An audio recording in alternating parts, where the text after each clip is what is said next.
ಕಲಬುರಗಿ ಜಿಲ್ಲೆಯ ರೇವೂರು ಪೊಲೀಸ್ ಠಾಣಾ ವ್ಯಾಪ್ತಿಯಲ್ಲಿ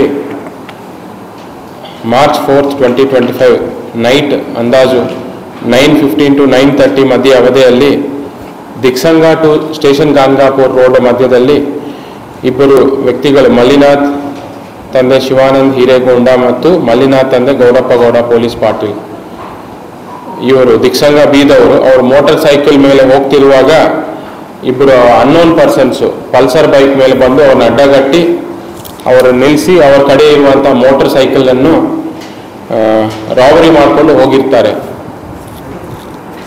ಇದು ಇಮಿಡಿಯೇಟ್ ಆಗಿ ನಾವು ರೇವೂರು ಪೊಲೀಸ್ ಠಾಣೆಯಲ್ಲಿ ಗುನ್ನಿ ನಂಬರ್ 13/2025 ರಾಬರಿ ಕೇಸು ದಾಖಲೆ ಮಾಡಿಕೊಂಡಿದ್ದೇವೆ.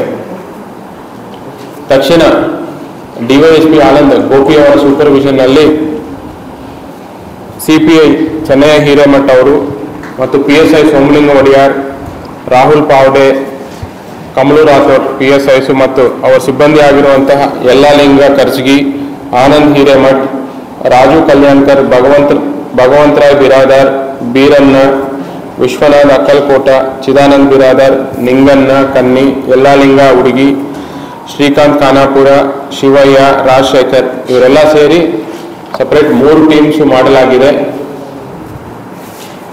ಅದು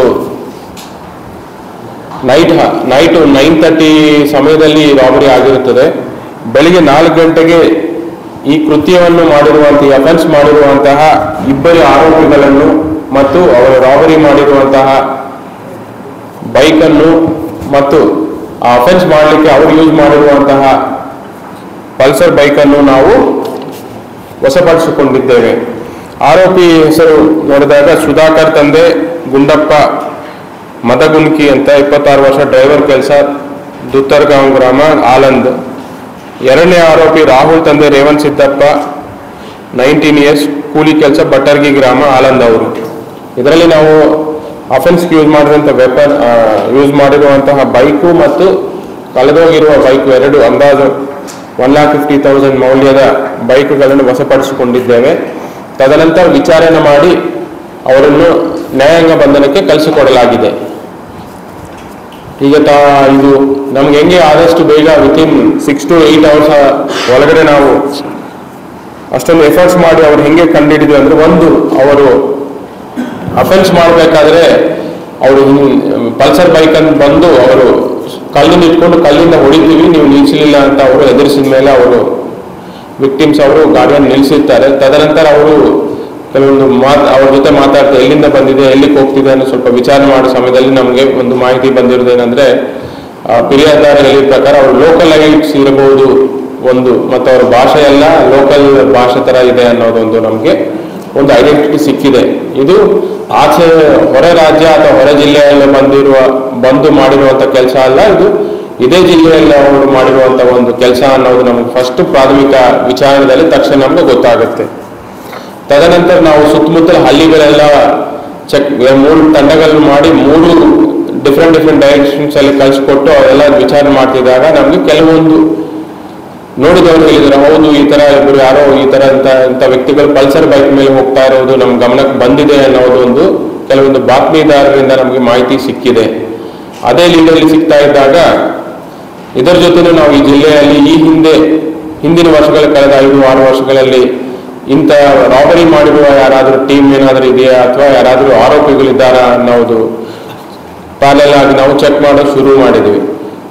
ಮತ್ತು ಆ ಟೈಮಲ್ಲಿ ನಮಗೆ ಸಿಕ್ಕಿರುವಂಥ ಕೆಲವೊಂದು ರಾಬರಿ ಟೀಮ್ಸು ಮತ್ತು ಅಲ್ಲಿ ಫಿರ್ಯಾದಿದಾರರು ಕೊಟ್ಟಿರುವಂತಹ ನಮ್ಗೆ ಐಡೆಂಟಿಫಿಕೇಶನ್ಸ್ ಎಲ್ಲ ಕೆಲವೊಂದರ ಜೊತೆ ಮ್ಯಾಚ್ ಆಗಿದೆ. ತದನಂತರ ಅವ್ರ ಫೋಟೋಸ್ ಎಲ್ಲ ತೋರಿಸಿದಾಗ ಫಿರ್ಯಾದಿದಾರರು ಒಪ್ಕೊಂಡಿರ್ತಾರೆ, ಹೌದು ಇಂಥವರೇ ನಮಗೆ ಬಂದು ಅಡ್ಡಗಟ್ಟಿ ನಮ್ಮ ಬೈಕನ್ನು ರಾಬರಿ ಮಾಡ್ಕೊಂಡು ಹೋಗಿರ್ತಾರೆ ಅನ್ನೋದು ಮಾಹಿತಿ ಅವರು ಮಿಡ್ ನೈಟ್ ನಮಗೆ ಮಾಹಿತಿ ಸಿಕ್ಕುತ್ತೆ, ಅರೌಂಡ್ 1 to 2 o'clock. ತದನಂತರ ಇವರೆಲ್ಲ ಡಿಫ್ರೆಂಟ್ ಅವರು ಈಗಾಗಲೇ ಗೊತ್ತಾಗಿದೆ ಅವರು ಬಟ್ಟರ್ಗಿ ಗ್ರಾಮದ ದತ್ತರ್ಗಾಂವ್ ಗ್ರಾಮ ಅಂತ. ತದನಂತರ ಅದೆಲ್ಲ ಆ ಏರಿಯಾಕ್ಕೆ ಹೋಗಿ ಚೆಕ್ ಮಾಡಲಾಗ ಅವ್ರದ್ದು ನಮಗೆ ಸುಳ್ಳು ಸಿಕ್ಕಿದೆ ಅವರು ಇಲ್ಲಿದ್ದಾರೆ ಅಂತ. ತದನಂತರ ಅವರನ್ನು ನಾವು ವಶಪಡಿಸಿಕೊಂಡು ವಿಚಾರಣೆ ಮಾಡಿದಾಗ ಅವರು ಒಪ್ಕೊಂಡಿರ್ತಾರೆ, ನಾವು ಮಾಡಿರೋದು ನಿಜ, ಅವರೇ ಮಾಡಿದ್ದಾರೆ ಮತ್ತು ಬೈಕ್ನು ಅವರು ಬೇರೆ ಕಡೆ ಹೈಡ್ ಮಾಡಿಟ್ಟಿದ್ರಂತ ಮತ್ತು ಆ ಬೈಕನ್ನು ರಿಕವರಿ ಮಾಡಿಕೊಂಡು ಅರೌಂಡ್ 4:30ಗೆ ಸ್ಟೇಷನ್ಗೆ ಬಂದಿದ್ದು. 4:30ಗೆ ಆರೋಪಿ ಸಮೇತ ಮತ್ತು ಬೈಕ್ ಸಮೇತ ನಾವು ಸ್ಟೇಷನ್ಗೆ ನಮ್ಮ ಟೀಮ್ಸ್ ಅವರು ಕರ್ಕೊಂಡು ಬಂದಿದ್ದಾರೆ. ಅಷ್ಟೊಂದು ವೇಗವಾಗಿ ಬಹಳಷ್ಟು ಸೆನ್ಸಿಟಿವ್ ಈ ರಾಬರಿ ಡೆಪಾಯಿಟ್ಗಳು ಇತ್ತೀಚಿನ ದಿನಗಳಲ್ಲಿ ಜಾಸ್ತಿ ಆಗ್ತಾ ಇರೋ ಸಮಯದಲ್ಲಿ ನಮ್ಮ ಅಧಿಕಾರಿಗಳು ಮಿಡ್ನೈಟ್ ಆಪರೇಷನ್ ಲೆಕ್ಕದಲ್ಲಿ ಬಿಫೋರ್ 6 o'clock ಬೆಳಗ್ಗೆಗಿಂತ ಮುಂಚೆನೇ ಆರೋಪಿಯನ್ನು ಪತ್ತೆ ಹಚ್ಚಿ ಅವ್ರನ್ನೇ ವಶಪಡಿಸಿಕೊಂಡಿದ್ದಕ್ಕೆ ನಾವು ಎಂಟೈರ್ ಆಲಂದ್ DYSP ಅವ್ರಿಗೂ ಮತ್ತು CPI ಅಫ್ಜಲ್ಪುರ್ ಅವ್ರಿಗೂ ಅವ್ರದೇ ಟೀಮ್ ಆಗಿರುವಂಥ PSI ಗಾನ್ಗಾಪುರ್ ಮತ್ತು PSI ಅಫ್ಜಲ್ಪುರ್ ಮತ್ತು PSI ರೇವೂರ್ ಮತ್ತು ಅವ್ರ ಟೀಮ್ಗೆ ನಾನು ಅಭಿನಂದನೆಗಳನ್ನು ಸಲ್ಲಿಸುತ್ತೇನೆ.